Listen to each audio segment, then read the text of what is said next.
Vya isa soko chaka vocha elo kuna. Ochaka kuna.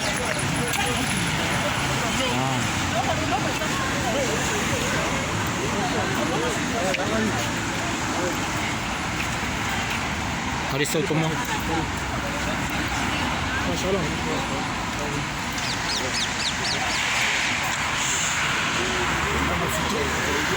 No, kang apin na film na kang ngamba mo. Esa la calle de Zagoban ate. Ah, BBC là.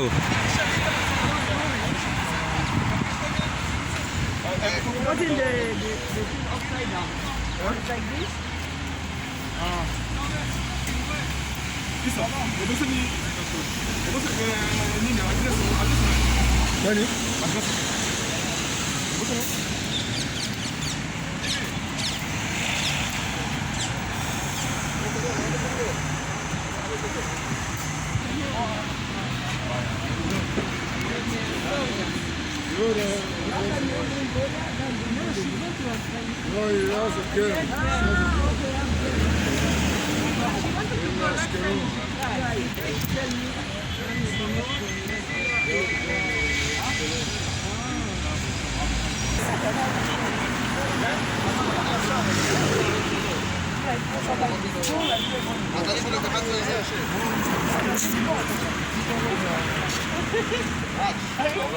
Play in the school? Football. I feel like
Ça c'est toi, le dit 11.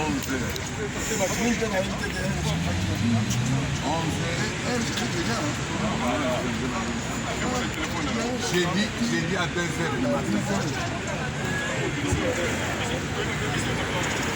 Non, mon téléphone.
South Africa. Ça va bien. Tu as reçu mon message. Oui. Je l'ai vu. Merci beaucoup. Amen. Merci à compris.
Elle est changée, elle est changée. Voilà la pompe. Disais.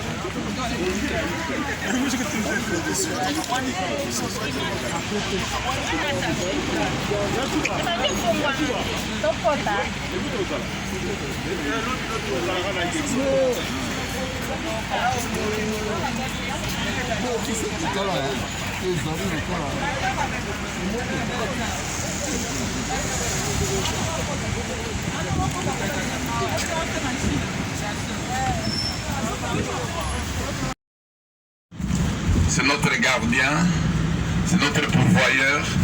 Il est tout pour nous. Dans des circonstances pareilles, si nous nous recommandons entre ses mains, il est avec nous. Car il dit que là où des trois sont réunis à mon nom, je suis au milieu d'eux. Soyez rassurés que cet après-midi, Dieu est avec nous. Nous allons élever nos voix pour rendre gloire à ces dieux. Éternel notre Dieu, notre Père, le Père de notre Seigneur Jésus-Christ. Nous élevons ton nom et nous les célébrons ce moment parce que c'est toi qui nous as régénérés pour une espérance vivante par la résurrection de Christ d'entre les morts. Voilà pourquoi nous voulons rendre gloire à ton nom pour ta bonté et ta miséricorde que tu nous couvres de tous les temps. Si tu as permis cette circonstance, nous voulons te dire merci. Merci parce que tu es Père. Merci, tu es celui qui nous garde, celui qui nous conduit, celui qui nous oriente. Daigne à ce que tu puisses prendre la charge de ces bis et de son contenu jusqu'au bon port, là où nous allons pour cette circonstance. Et le Saint-Esprit, Seigneur, nous entoure, nous dirige et contrôle tout ce que nous allons faire, soit sous le contrôle de notre Seigneur Jésus-Christ. Que son sang nous couvre et nous protège de toute chose qui n'est pas capable ou qui ne confessent pas le nom du Seigneur Jésus-Christ. Voilà pourquoi, Seigneur, nous te bénissons, te rendons grâce pour tout ce que tu feras pour nous. Dans le précieux nom de ton Fils Jésus-Christ, nous disons Amen. Amen. Amen. Amen.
Bonjour à tout le monde.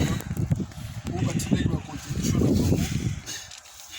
Et là, on se battit avec les comédiens.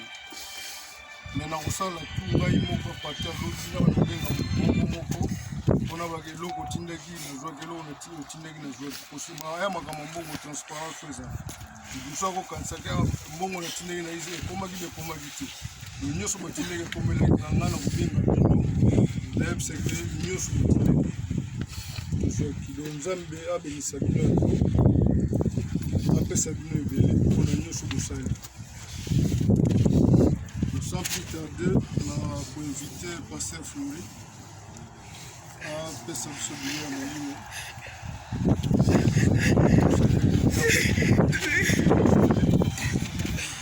Mais, il faut y aller. Il y a un mot, on a jamais dit Pasteur Fleury pour appeler ça.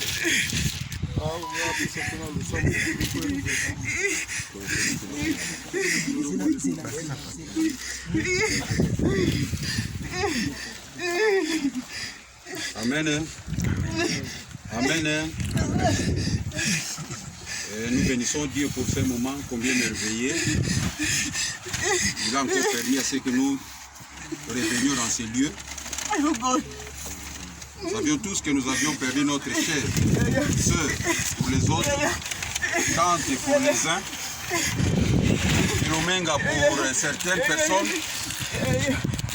Nous savons que la mort n'est pas bon. Tel que la Bible dit, le dernier ennemi qui sera détruit, c'est la mort. Et nous voici encore devant cette situation qui nous préoccupe tous. Et nous savons que personne ne peut résister devant la mort. Et je vais laisser ces temps entre les mains de l'Éternel. Nous allons nous incliner pour remercier Dieu, le Créateur des cieux, de la terre et de toute vie. Nous allons prier. Éternel Dieu de gloire, Père céleste, Dieu de bonté et d'amour, merci pour ces moments et cette circonstance que tu as permis à ce que nous nous retrouvions encore en ces lieux. savons que tu es le maître des temps et des circonstances. Tu fais tout ce que tu fais par ta volonté. Nous te sommes très reconnaissants parce que quand tu as donné, tu peux aussi reprendre. C'est ce qui s'était passé avec notre sœur qui était avec nous et nous aimions autant. Et voici, elle n'est plus avec nous, il y a de cela plus d'un mois. Et merci pour tout ce qui va se passer ici et que toi-même tu as déjà tous les contrôles. Et nous te bénissons pour tout au nom de notre Seigneur et Sauveur Jésus-Christ et les Jésus de prière ici. Amen.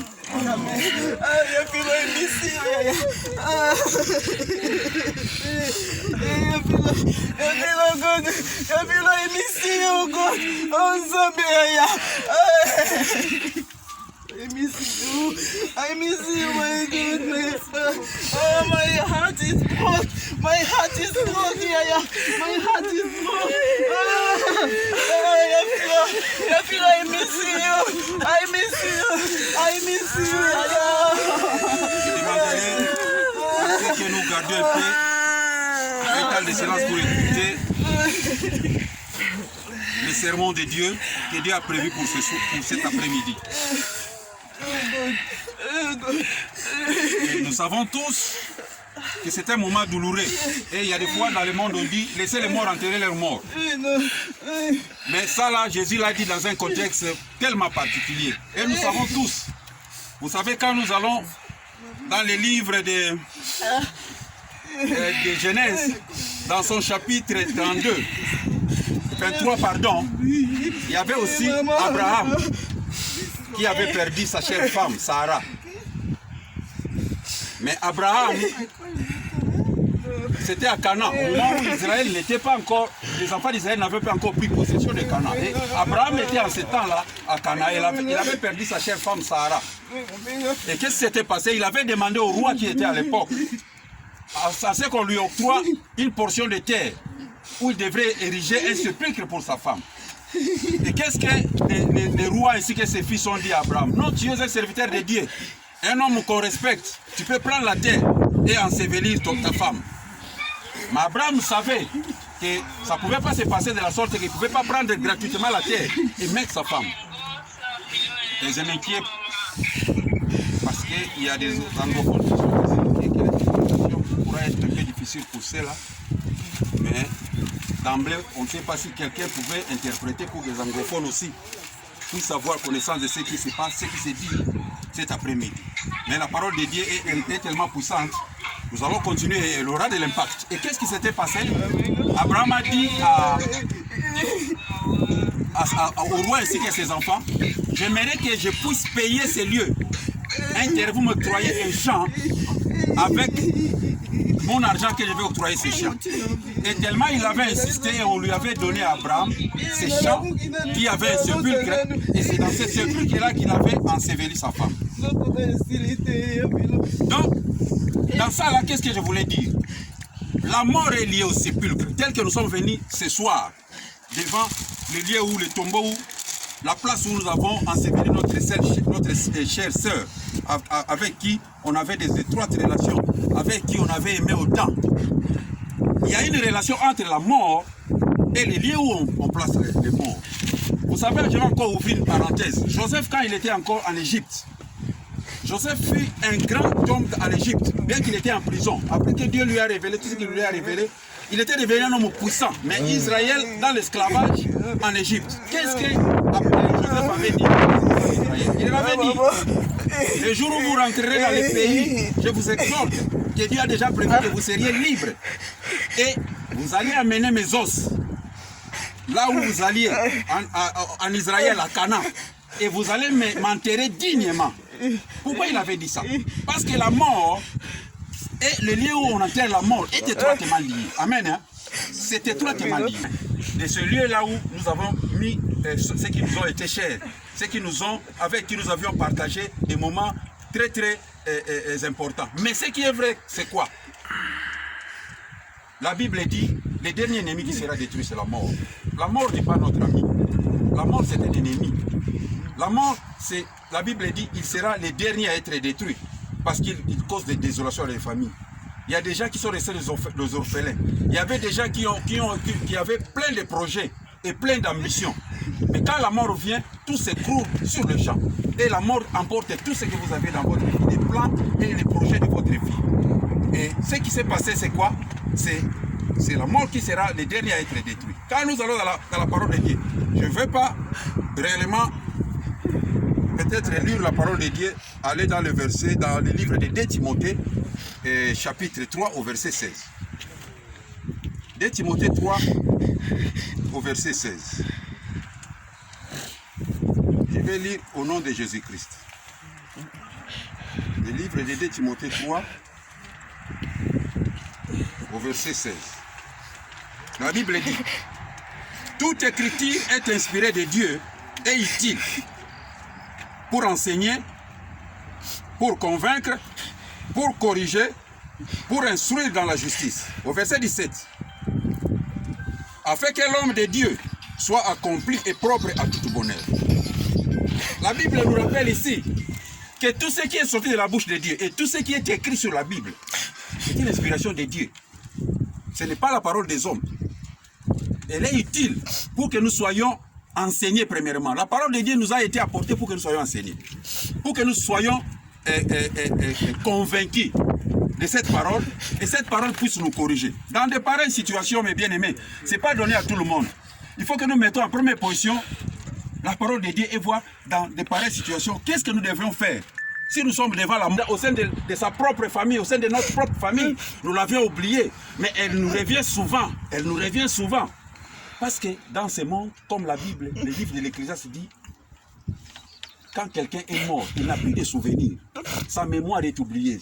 Il n'a plus de besoins. Il avait même une femme. Il avait même un homme. Il avait même des champs. Il avait même beaucoup d'argent. Mais il ne se souvient plus de ce qu'il avait. Parce que sa mémoire est oubliée. Il est dans le séjour des morts. Apôtre Paul a dit, quand quelqu'un meurt, si je dois mourir dans le Seigneur, c'est un repos pour moi.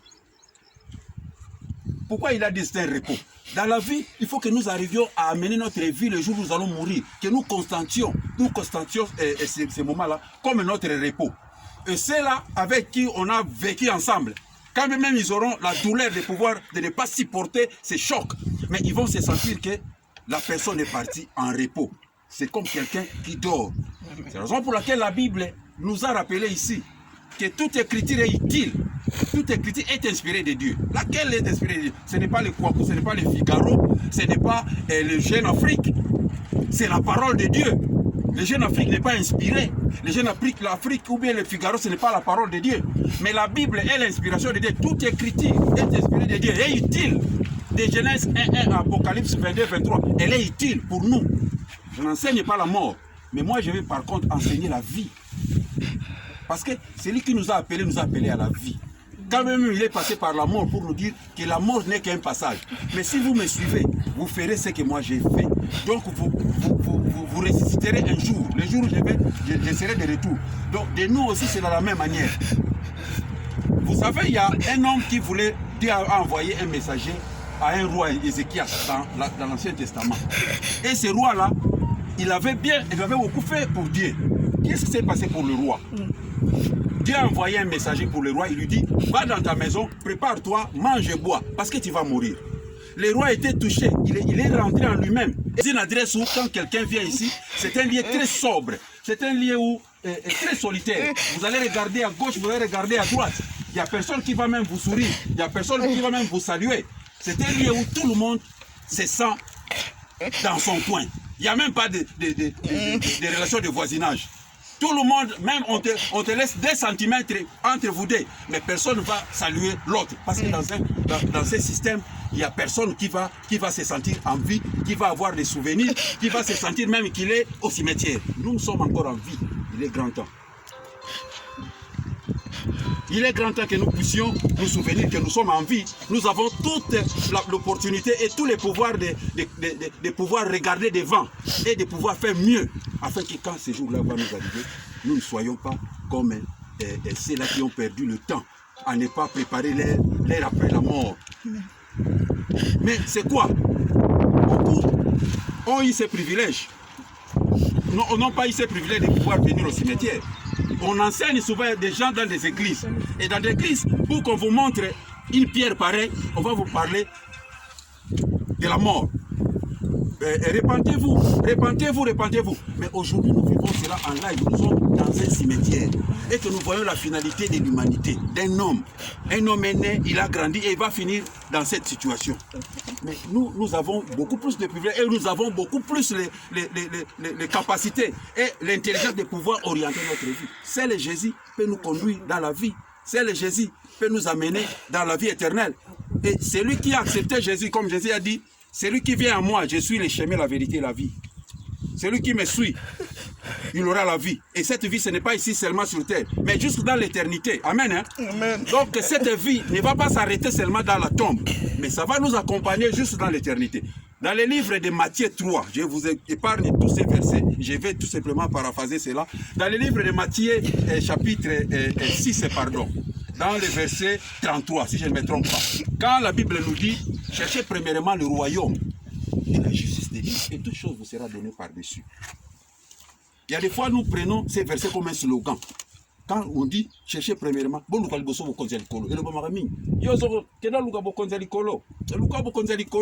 on cherche, mais comment est-ce qu'on doit chercher premièrement le royaume de Dieu? Vous savez, quand vous allez quelque part, dans un royaume, vous rentrez dans un royaume. Ce n'est pas le fait de rentrer dans ce royaume que c'est fini. Donc dans un royaume, pour que vous puissiez vous identifier, il faut chercher le roi. Amen. Hein? Dans un royaume, on doit se procurer de chercher le roi. On doit premièrement chercher le roi. Chercher le royaume, premièrement le royaume et la justice de Dieu. Les gens prennent ça comme un slogan. Et quand on vient dans le royaume de Dieu, vous devez vous poser la question. Dans ce royaume, qui est le roi? Il faut pas chercher un royaume sans pour autant rencontrer le roi. Il y a de ces gens qui puisse réfléchir comment il mène sa vie ici sur terre.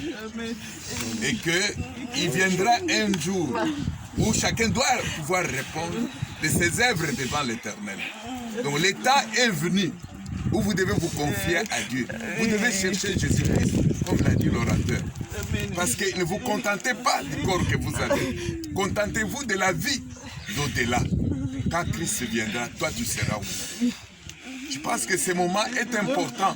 Quand nous venons ici, elle est partie. Mais il reste nous. Ça devait nous donner un temps de réflexion. Comment je mène, est-ce que moi aussi, quand Christ viendra, va-t-il me rencontrer? Donc prenez le temps de réfléchir, de mener votre vie en mettant Christ en premier lieu. Voilà pourquoi nous allons nous incliner tous dans la vie. Chacun va regarder sa vie et va prendre la décision qu'il lui faut pour que plus tard, il puisse être amené à Christ. Prions. Éternel, notre Dieu et notre Père, le Père de notre Seigneur Jésus-Christ, nous venons vers toi, Papa, parce que tu es un Dieu miséricordieux et compatissant. Nous avons entendu ta parole, par laquelle tu nous demandes, Seigneur, de nous préparer pour que nous puissions rencontrer l'époux les jours où il viendra. Nous n'allons pas nous rencontrer dans les désordres, mais nous allons nous rencontrer quand nous nous serons conformés, quand nous te serons reconnus comme la voie par laquelle nous devons passer pour avoir la vie éternelle. Tu es notre Dieu. Pardonne-nous, Papa. Écoute nos supplications et nos prières. Ouvre tes yeux et regarde. Ouvre tes yeux, vois le cœur de tes enfants. Nous venons avec tous nos fardeaux devant toi, Papa. Nous ne venons pas pour nous justifier parce que nous sommes pécheurs, mais nous venons, Seigneur, solliciter tes grandes compassions. C'est pourquoi nous te demandons, Seigneur, écoute la prière. Bénis ton Père. Sois attentif à nous, Seigneur. Pardonne nos offenses et nos iniquités. Accorde-nous encore le temps de pouvoir venir vers toi pour tous ceux qui sont encore en retard. Pour qu'un jour nous puissions vous rencontrer face à face. Merci, Seigneur, parce que tu es présent et tu entends nos cris. Merci pour ta miséricorde. Merci pour tout ce que tu feras pour ton peuple. Bénis-les, Seigneur. Fortifie et dispose les cœurs de chacun à venir vers toi. pour ceux qui ne te connaissent pas. Tout cela, nous te le demandons dans les précieux de notre Fils Jésus-Christ. Et nous disons Amen.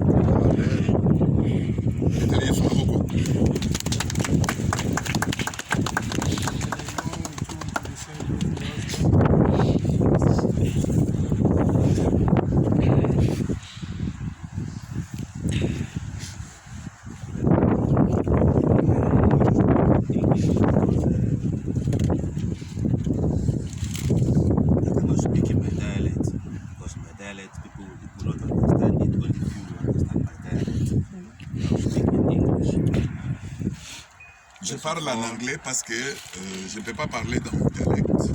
Personne ne pourra l'entendre. C'est pourquoi j'utilise l'anglais. First of all, I will tell every one of us who have left one or two in today to come and join us here today. Je te félicite tout le monde, tous celui qui s'est déplacé.